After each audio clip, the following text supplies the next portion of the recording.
अध्यक्ष महोदय, सम्राट चौधरी जी यहाँ बैठे हैं।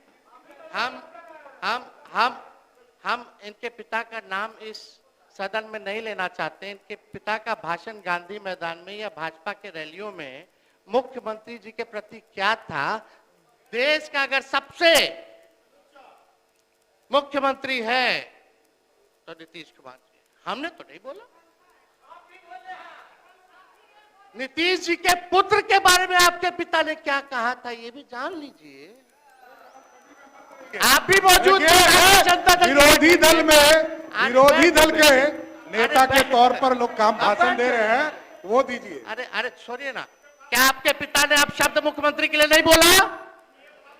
खड़ा होके बोलिए नहीं बोला, खड़ा होके बोलिए नहीं बोला, खड़ा होके बोलिए नहीं बोला, खड़ा होकर के बोलिए नहीं बोला, खड़ा होकर के बोलिए नहीं बोला। आपके पिताजी ने क्या क्या बोला? अरे बोला तो बोला। अरे आपके पिताजी ने क्या क्या बोला? छोड़िए ना। अरे बिहार को लूट लिया, आपके पिताजी ने बिहार को लूट लिया, गरीबों वंचितों को लूट लिया, पूरा बिहार लूटने वाला आपका परिवार। शांति बना रखिए। उसी समय आप मंत्री बना गया था जो हल्ला हुआ था। बैठिए। मैं तो जेल में होके आया हूँ, लालू प्रसाद जी ने हमको जेल भी भेजा है, वो दिन भी याद रखता हूँ। समझ गए? और नीतीश कुमार जी के नेतृत्व में ही आखिरी बार चुनाव कौन पार्टी से जीते? पार्टी से क्या होगा? कौन पार्टी से जीते? आप बेफिक्र रहिए, ये गलतफहमी में मत रहिए। आखिरी बार पार्टी हमारे दल से जीते, उसके बाद हारना ही तय है। आप कोई राजा है क्या? अरे पहले तो यह समझ लिए लोग आप उप मुख्यमंत्री हैं, बैठ सही जाइए। नहीं है। हमने कोई अपशब्द नहीं बोला महोदय। आप महोदय, मुझे लगता है व्यक्तिगत आक्षेप नहीं करेगा तो बेहतर होगा। अपनी बात रखिए।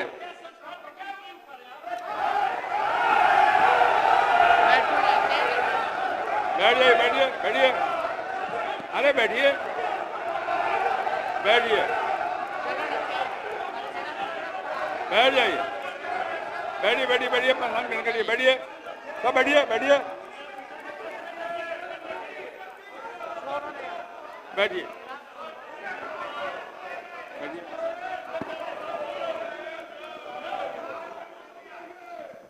मेरा सभी लोगों से अब ये मंत्रियों की स्थिति आप देख लीजिए। मेरा सभी लोगों से आग्रह है, बैठिए, बैठिए, बैठिए, समय आप देखिएगा महोदय। आप सभी से आग्रह है, कृपया व्यक्तिगत आक्षेप न करेंगे तो बेहतर होगा। अपनी बात पुरजोर ढंग से रखिए, कोई आपत्ति नहीं। बोलिए माननीय नेता प्रतिपक्ष जारी रहिए, जारी रखिए। अरे